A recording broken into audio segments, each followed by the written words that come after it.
Най-практичен метод на осъзнато живеене. Този, който ми задава въпроса, много го мързи. Най-отговорно го казвам. Не е работил достатъчно и много му се кефа, защото търси най-практичен метод.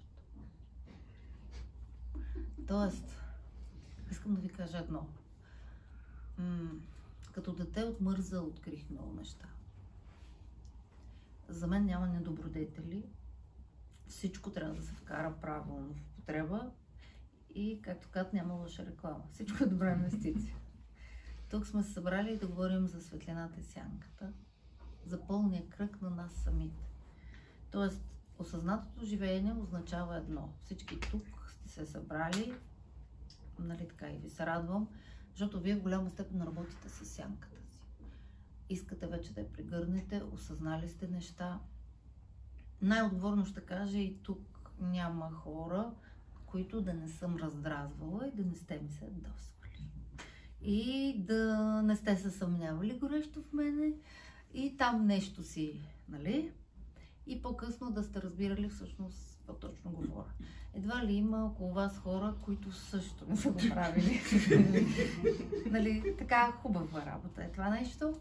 Защо? Защото всъщност тук вече говорим за добродетелите и начина, по който алхимично трансформираме недобродетели, които сме наработили, и на това ниво излизат тези неща. Тоест, ще го кажа в прав текст, съмнявайте се. Нали, не е това, не е това, не е това, не е това. Нали, тази реалност не е това, тези хора не са това, това момиче не е това, не е това, не е това, не е това и влизам при нея. Спирам да се занимавам с името и с външността и така се свързвам. Но ще мина през това, не е това. Мога да мина през това, тя е и това, и това, и това. Нали, всичко зависи от мерака ми и подхода ми. Но не сигурно ще тръгна надълбоко.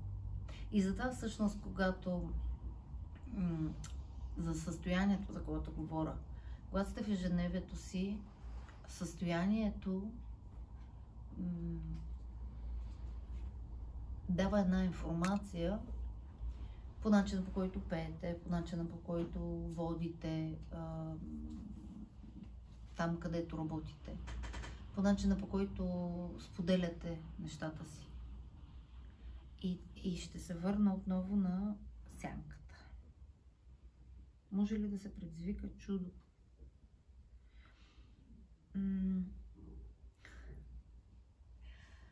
Ще го кажа така. Преди години, преди 15-20 години, а всъщност още повече, като дете, най-големия проблем за мен беше как се предизвиках с чудеса всяка минута. Защо беше проблем? Защото трябваше да ги крия. Защо го казвам? Докато аз съм била съзнателна в това, този, който ми задава въпроса, просто е несъзнателен в момента за това. Той не го вижда. И нали, затова казваме, първо минаваме през това да предизвикваме чудесата. След това разбираме, че правим и такива чудеса. Нали? Зависи от къде са хлъзнало по-бързо. И накрая осъзнаваме по-голямо чудо сме. Нали? Затова казват тялото, въобще човека е една малка вселена. Нали? Ако можеш, защо е нужно да събираме малкото и голямото? За да може да не спираме, да можем да виждаме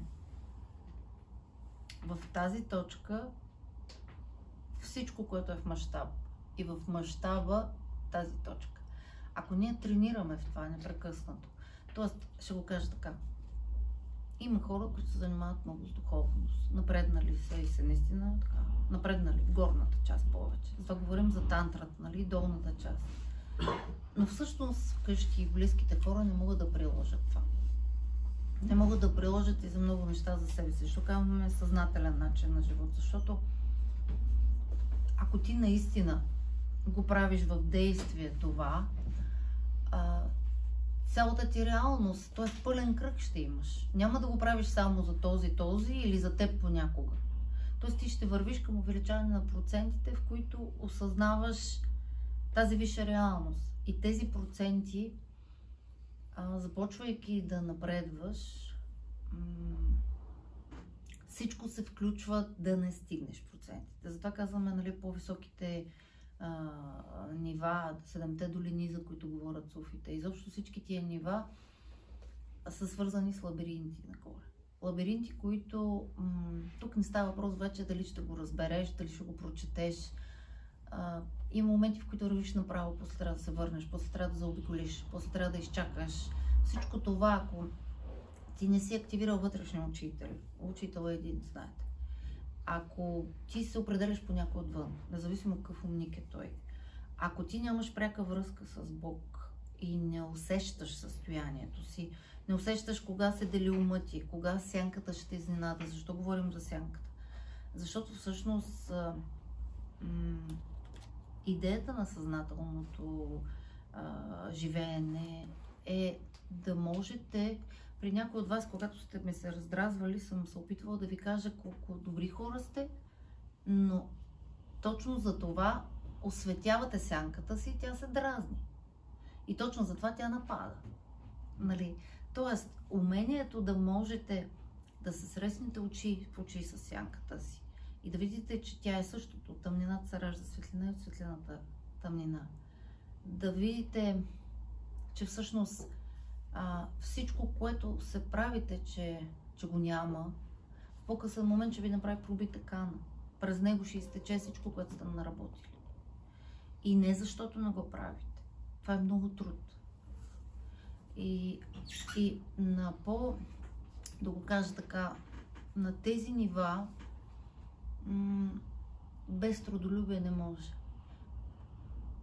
Но ако не искаш да позволиш за нечий ум това вече да съществува, т.е.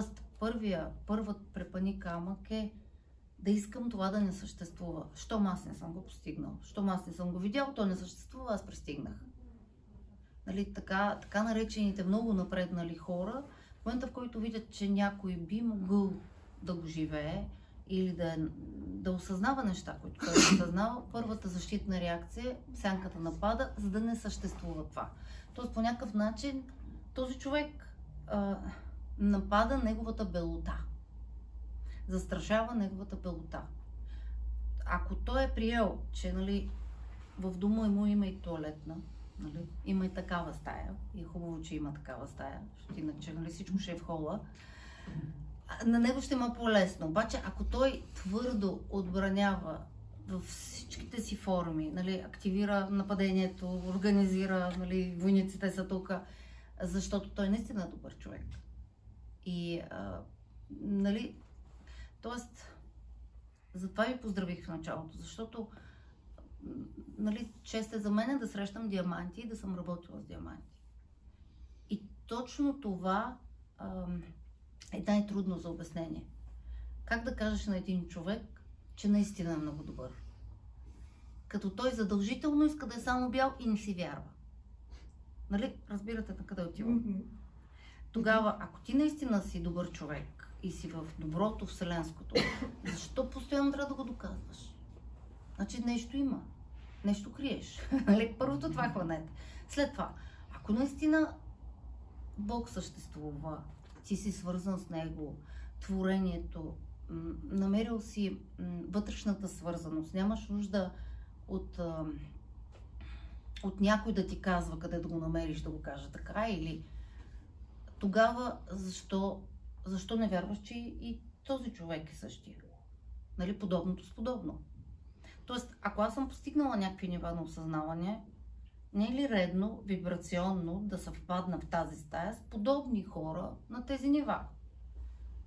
Или трябва да отрека всички вселенски закони? Тоест, опитвам се да ви кажа, че хората, с които се срещате в ежедневието, те са адекватни на вашата вибрация и живеят адекватно на вас. Тоест, въпросът е къде избора им е да действат таланта си през сянката.